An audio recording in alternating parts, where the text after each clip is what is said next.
Guillaume Fuchs, hop, on fait les parallèles qu'on peut. Vous êtes responsable projet pour les centrales flottantes au sein de Romand d'énergie. Justement, centrale flottante, ça a été le gros événement 2019, hein, cette première centrale qui s'est faite sur quel lac déjà? Effectivement, nous avons réalisé le premier parc solaire flottant sur le lac des Toules, qui a été mis en service en décembre 2019. Décembre 2019. Et alors, quand on regarde les différents articles, c'est parti même sur le Parisien, BFM TV, ça en a parlé à l'international carrément. C'est juste, il y a eu une résonance internationale qui était très forte, et ça a été repris dans différents types de presse et de médias. Quel avenir justement, enfin déjà, est-ce que c'est l'avenir, ces centrales flottantes? Et quel avenir est-ce qu'il y a pour ces centrales flottantes? Donc c'est déjà un projet qui est parti d'une pause café, où on s'est posé la question vraiment qu'est-ce qu'on pourrait faire, comment est-ce qu'on pourrait utiliser les barrages, les lacs de barrage autrement. Donc on a un peu brainstormé, et puis on a dit mais pourquoi pas faire du solaire flottant. Et ensuite il fallait justement développer une structure qui résiste aux contraintes extrêmes d'un lac alpin, donc la neige, la glace, le vent. L'altitude, le froid. Oui, effectivement. Et puis nous avons ensuite également fait une étude de potentiel, voir si ce type de projet pouvait être dupliqué sur d'autres lacs, aussi bien en Suisse qu'à l'étranger. Alors ce premier lac, vous l'avez dit, au lac des Toules, ça représente quelle surface sur le lac des Toules? Donc là, nous avons installé un projet solaire flottant d'une puissance de 448 kW crête, ce qui correspond à plus ou moins 2200 mètres carrés de panneaux solaires. Ça, c'est vraiment la phase numéro 1 pour le projet de démonstration.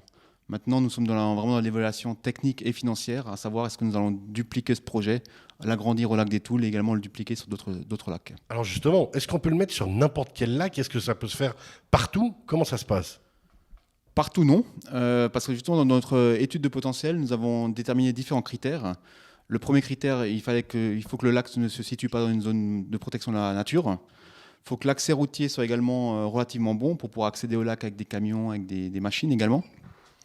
Et ensuite, il faut que le potentiel solaire soit également relativement important. Donc il faut une bonne exposition, quoi. Ça c'est la base de tout panneau solaire. C'est juste, il faut que le lac ne soit pas encaissé en fond de vallée, par exemple. Alors on en est où actuellement justement dans ces projets, dans l'avenir de ces projets? Donc là, nous avons vraiment maintenant une certaine expérience de ce projet que nous avons réalisé l'an passé. Nous avons également listé différentes options possibles pour améliorer ce concept-là, de manière à finaliser un produit que nous pouvons ensuite dupliquer. Et nous sommes également dans la phase de relation maintenant avec d'autres électriciens pour pouvoir dupliquer ce projet sur d'autres lacs. Et des lacs, on peut en nommer, on peut en citer des potentiels? C'est secret. Pour le moment, je ne nommerai pas de lacs, mais effectivement, secret, il y a une dizaine de lacs en Suisse. Et nous sommes également en contact avec d'autres énergéticiens en Europe pour dupliquer éventuellement cette technologie. Parce que justement, il y a d'autres lacs sur lesquels on pourrait faire ça et développer ce produit à l'échelle même internationale. On voit qu'on met des panneaux solaires dans les déserts, on met des panneaux solaires un peu partout. Il y a de quoi faire encore? Il y a effectivement de quoi faire, hein. À savoir que le potentiel, nous avons estimé le potentiel en Suisse à environ 150 MW crête de puissance qui peuvent être installés sur les lacs alpins. Donc l'avenir au niveau solaire, il est clairement là. La critique par rapport aux panneaux solaires, au contraire, ça, on travaille sur un produit vraiment durable et qui a un impact, à part lors de l'installation, où effectivement, il faut monter par camion. Une fois que c'est installé, c'est bon et ça fait du bien. Nous avons installé ce projet solaire flottant sur le lac des Toules, à savoir que la structure va durer 50 ans et nous aurons 2 cycles de panneaux solaires de 25 ans. 50 ans et les panneaux durent 25 ans. Oui. Extraordinaire. On imagine, Sophia Demeyère, qu'on est totalement dans votre état d'esprit quand même, un peu avec ces panneaux solaires et autres. Vous qui avez une vraie vision développement durable dans tout ce que vous faites. Alors absolument, pardon. Et d'ailleurs, félicitations, j'avais suivi le projet quand il a été lancé dans la presse. Merci. Fantastique. L'énergie solaire, nous produisons à l'énergie solaire avec un partenaire, Biofruits Avetro, qui a installé des panneaux solaires, alors pour le coup sur le toit bien sûr, mais c'est une énergie renouvelable et pour moi elle est essentielle dans nos réflexions. L'énergie renouvelable, justement, c'est l'avenir. On voit ça de différentes manières. Par contre, vous l'avez dit, on ne peut pas installer ça sur tous les lacs. On ne verrait pas nécessairement mettre ça sur le Léman, effectivement, ne serait-ce qu'au niveau de la voile et de l'utilisation. Après, il y a aussi certains endroits où, vous l'avez dit, au niveau de l'impact sur la faune et la flore, ça peut être compliqué. Effectivement, donc le lac des Toules, typiquement, est un lac artificiel. À savoir que ce lac se vide chaque année. Fin mars, il est complètement vide. Et ensuite, avec la fonte des neiges, le niveau d'eau remonte. Donc les milieux naturels, que ce soit la faune ou la flore, sont très peu présents, voire quasi inexistants. Donc c'est aussi un gros avantage de dupliquer ce genre de projet sur ce type de lac. Ce qui ne serait pas possible sur le lac Léman, qui est un lac avec une activité touristique déjà très importante, et également où les milieux naturels sont très, très présents. Ouais, alors par exemple, on pourrait imaginer une fausse bonne idée, c'est de parler des lacs de rétention d'eau en montagne. Hein, ces lacs qui servent justement ensuite pour les canons à neige. On se dit double utilisation, double efficacité, mais en fait trop petit, par exemple. Trop petit, non, pas forcément, ça dépend. Ensuite, tout dépend de la capacité de production qu'on peut mettre de panneaux solaires. Donc, c'est des choses qui sont investiguées également. Joël Vocat, je suis sûr que ça vous parle, hein, vous, forcément. Tout ce qui est modernité, tout ce qui est, on va dire, pas trendy, mais ces nouvelles technologies, moi, je suis sûr que ça vous parle comme à moi. Le fait de pouvoir installer ça, vous êtes pour, ou vous qui aimez les belles montagnes valaisannes, vous dites non, jamais. Ah non, non, jamais. Non, alors je suis propriétaire d'une installation de 60 mètres carrés sur ma maison, donc je sais exactement de quoi parle notre ami. Je suis convaincu.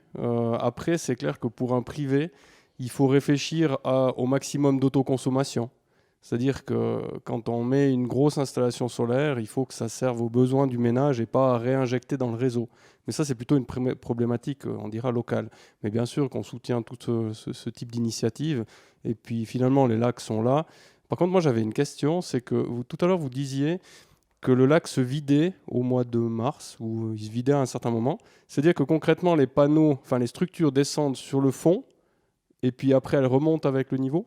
C'est juste, donc effectivement, actuellement, nous avons vraiment le lac qui est à son niveau maximum, donc les structures flottent, et au fur et à mesure que le niveau s'abaisse, les structures vont atterrir au fond du lac.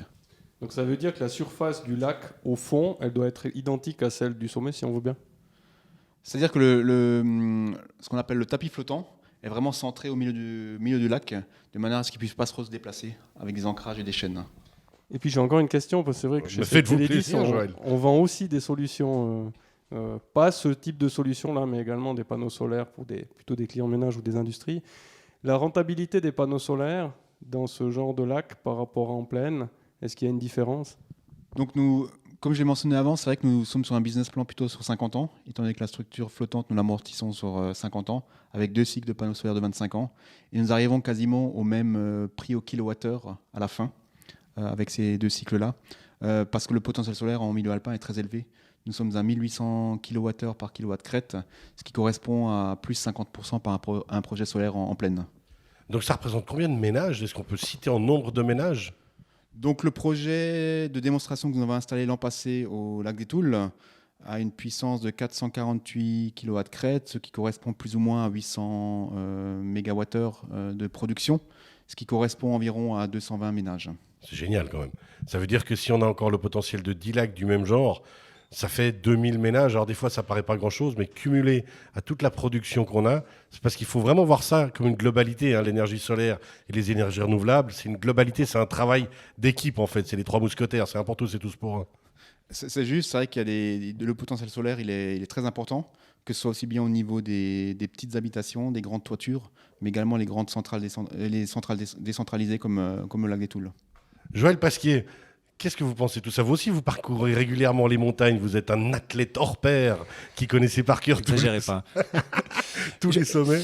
Je me posais justement la question en fait de l'impact ou de la performance, le fait que ce soit en altitude. Est-ce que c'est déjà le fait, est-ce qu'il y a plus d'ultraviolet, donc finalement c'est ça qui donne une meilleure intensité énergétique, ou alors est-ce que c'est la capacité de réflexion de l'eau qui augmente également l'intensité d'énergie qui sera absorbée par les cellules photovoltaïques ? C'était juste. Photovoltaïque. Merci. Vous êtes le premier à vous être trompé sur ce mot, c'est pas moi, je suis content. Je ferai 2 fois le tour du bâtiment après. Donc c'est effectivement une excellente question. Il y a vraiment 3 effets majeurs qui font que nous produisons beaucoup plus en altitude. Tout d'abord, les températures sont beaucoup plus froides ou fraîches comparées à la plaine. Ensuite, les UV sont beaucoup plus présents. Donc là aussi, ça produit plus. Et enfin, il y a ce qu'on appelle l'effet d'albédo, qui est la réflexion d'une surface, donc le sol. Lorsqu'il y a de la neige, le soleil, ça réfléchit beaucoup plus au sol et c'est renvoyé sur les panneaux. Donc ces 3 facteurs cumulés font que nous produisons plus ou moins 50% plus qu'en plaine. Ça, c'est extraordinaire. Ça me rappelle l'histoire, je ne sais pas si vous connaissez les 3 soleils du Lavaux. La fameuse histoire des 3 soleils de Lavaux par rapport à la vigne. Faut que nous le racontiez alors. Vous avez le soleil principal, les UV, la réflexion des murs de pierre de Lavaux et la réflexion du lac qui fait, soi-disant, les grands vins de Lavaux. Mais passons, nous sommes dans le Chablais, parlons d'ici. Ces projets-là, on imagine que vous avez dit cette vision à 50 ans. Les prochains projets, Un peu comme ça, on peut se dire, les prochains, ils viendront quand? Donc tout d'abord, nous travaillons maintenant sur l'extension de ce projet au lac des Toules, où nous espérons que d'ici 2 à 3 ans, nous réaliserons justement un projet de plus grande envergure, d'une taille plus ou moins de 10 MW crête. Et ensuite, en parallèle, nous voulons également travailler sur d'autres lacs en Suisse et à l'étranger. Parfait. Merci beaucoup, Guillaume Fuchs. On rappelle, vous êtes responsable de projet des centrales flottantes pour Romande Énergie. On retrouve d'ici quelques instants Joël Vocat. Vous allez nous parler de sport au niveau de CEIC Télé 10. Joël Pasquier, vous nous parlerez sport au niveau des lunettes. Tout va bien, Sophia de Meyer?